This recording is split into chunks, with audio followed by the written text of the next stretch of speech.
कहा जाता है ना कि कथा सुनने से क्या लाभ होता है, तो कथा सुनने से हमें 4 चीज़ों का लाभ होता है। भागवत कथा अर्थात भक्त की कथा, और भक्त की कथा ही ईश्वर की कथा से हमें जोड़ती है। तो कथा सुनने से हमें 4 चीज़ों का फायदा होता है। तृष्णा रहित हमारी वृत्ति हो जाती है, अंतःकरण की शुद्धि होती है, अनन्य भक्ति मिलती है और भक्तों से हमारी प्रीति होती है। जब 4 चीज़ें आपके जीवन में आ जाती है तो आवश्यक रूप से ईश्वर आपको अपना बनाते हैं और भगवत प्राप्ति सुलभ और सहज हो जाती है। इसलिए श्रीमद् भागवत महापुराण, तो कहते हैं भागवत जी का अर्थ ही है श्री अर्थात राधा रानी, लक्ष्मी, श्री अर्थात लक्ष्मी, मद अर्थात विह्वलता, व्याकुलता। भागवत वहाँ से भक्ति, गा से ज्ञान, वहाँ से वैराग और ता से त्याग, सब कुछ त्याग दो फिर। तो कहा कि जब तक राधे के नाम का सुमिरन नहीं करोगे तो उसके नाम में ही वो असर है, उसके नाम में ही वो भाव है कि नाम सुनते ही मन व्याकुल हो जाता है। होता है ना कभी कभी कि महाराज नाम तो बड़ा सुना, एक बार बरसाने जाते और दर्शन करके आ जाते, व्याकुल होने लगता है मन में व्याकुलता, विह्वलता आई। तो जब तक आपके मन में किसी के प्रति व्याकुलता नहीं आएगी, आप किसी से मिलने के लिए व्याकुल नहीं होंगे, तब तक आपके मन में प्रेम नहीं आ सकता, भक्ति नहीं आ सकती है। और जब तक भक्ति नहीं आएगी, ज्ञान नहीं आएगा, आप उसे जान नहीं सकते हो। जानोगे नहीं तो वैराग्य नहीं आएगा, और वैराग्य नहीं आएगा तो त्याग नहीं होगा, समर्पण नहीं होगा, और बिन समर्पण के गोविंद नहीं मिल सकते हैं। चाहे आप जीवन भर प्रयास कर लो, सिर्फ समर्पण से ही ईश्वर मिलते हैं। अगर सुदामा ने समर्पण ना किया होता तो क्या द्वारिकाधीश अपने आंसुओं से उसके चरणों को धोते। इसलिए सिर्फ समर्पण में ईश्वर आपको हृदय से लगाते हैं। तो जब तक आप उनके नाम का गुणगान नहीं करते, आपके मन में भक्ति नहीं आती, भक्ति नहीं आएगी, तब तक आपको ज्ञान नहीं होगा कि मैं कौन, मेरा ईश्वर कौन।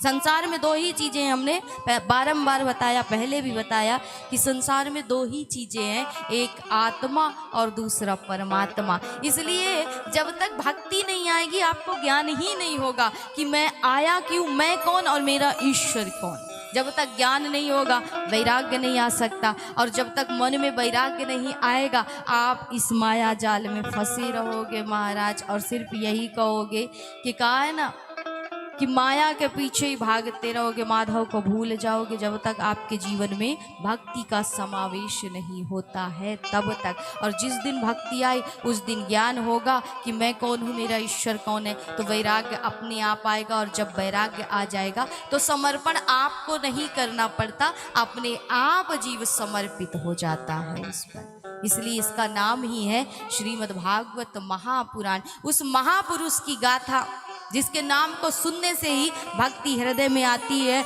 और भक्ति जब हृदय में आई तो ज्ञान हुआ कि संसार में कुछ भी अपना नहीं है, जैसे आए थे वैसे ही संसार से चले जाना है। कहा जाता है ना कि खाली हाथ आए हो खाली हाथ जाओगे, लेकिन ऐसा भी नहीं है महाराज, खाली हाथ आए तो हो लेकिन ले करके जाओगे। क्योंकि कहा जाता है कि जीवन जितना सादा रहेगा तनाव उतना ही आधा रहेगा। आपका जीवन जितना सादा रहेगा तनाव उतना ही आधा रहेगा।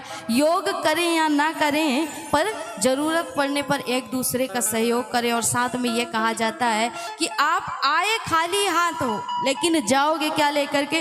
बोले महाराज भाग्य लेकर के आए हैं और कर्म लेकर के जाएंगे, ना खाली हाथ आए हो ना खाली हाथ जाओगे। और इसीलिए हमने पहले ही कह दिया कि योग करें ना करें आप, लेकिन सहयोग एक दूसरे का अवश्य करें, क्योंकि ये सहयोग ही परहित पर पीड़ा ही आपके कर्मों को श्रेष्ठ बनाता है।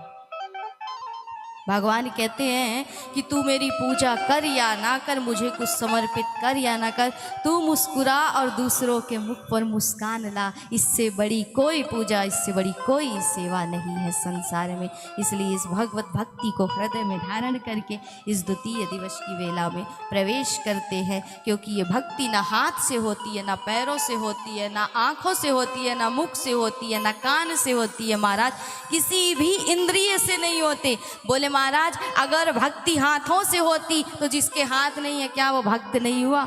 जिसके पैर नहीं है वो भक्त नहीं हुआ? क्या नेत्र नहीं होते तो क्या सूर बाबा इतने बड़े भक्त होते? क्या कान नहीं होते तो क्या कोई भगवान का भजन सुनकर बिना सुने इस भाव से पार लग जाता।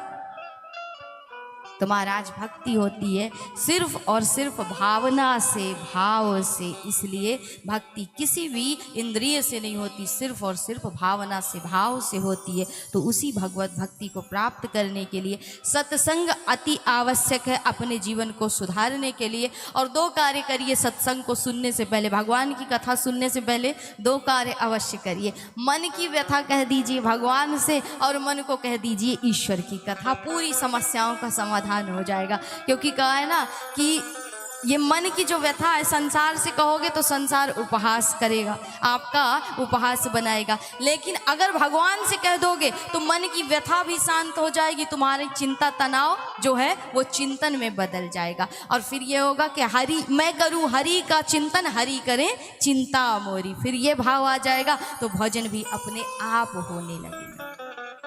तो मन को भगवान की कथा और भगवान को अपनी व्यथा सुना दो, बस यहीं पर सारी समस्याओं का अंत हो जाएगा। सिर्फ भागवत प्राप्ति का, सिर्फ जीवन का एक ही उद्देश्य होना चाहिए कि जब तक इस समस्त इंद्रियों को हम भगवत रस में ना डुबा दें तब तक हमारा लक्ष्य, हमारा ध्येय शांत नहीं होना चाहिए। और उसी के लिए हम यहाँ पर बैठे हुए हैं।